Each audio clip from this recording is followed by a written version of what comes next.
कादिर पंहिंजे कुदरत से कायम आज कदीम वाली वाहिद वहदहू राज़िक़ रब रहीम सो सारा सचो धनी चई हंद हकीम करे पाण करीम जोड़ो जोड़ जहान।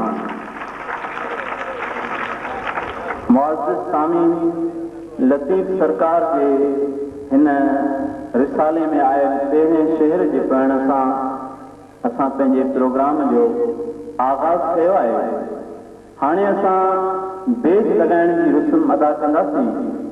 मां पहिरियों बेज मजलिस जे सदर मोहतरम साईं अल्लाह बचायो तेजो साहब खे लॻाइण लाइ हिन स्कूल जे उस्ताद मोहतरम साईं मंसूर अली मेमन साहब खे गुज़ारिश कंदुसि त हू स्टेज ते अचनि ऐं असांजे सदारती महिमान खे बेज लॻाइनि।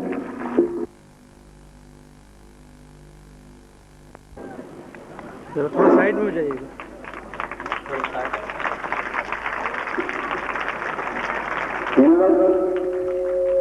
असांजे सब डिवीजन कोटली जे एजुकेशन ऑफिसर मोहतरम साईं अल्लाह बचायो काशकरी साहब खे हिन स्कूल मेमन साहब बेज लॻाए रहिया हुआ।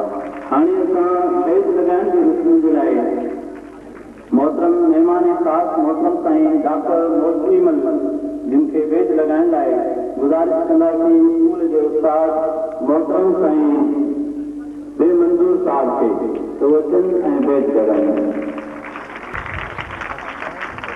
थोड़ा सा इस तरफ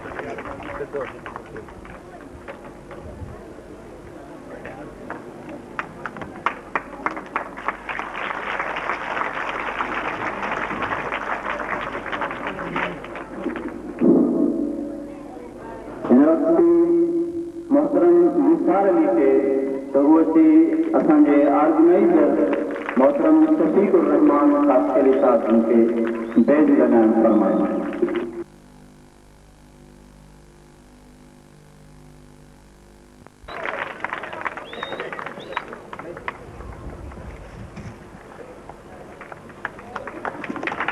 स्कूल जा उस्ताद मोहतरम निसार अली मेमन साहब मोहतरम शफ़ीक़ुर रहमान साहब खे बेज लॻाए रहिया आहिनि।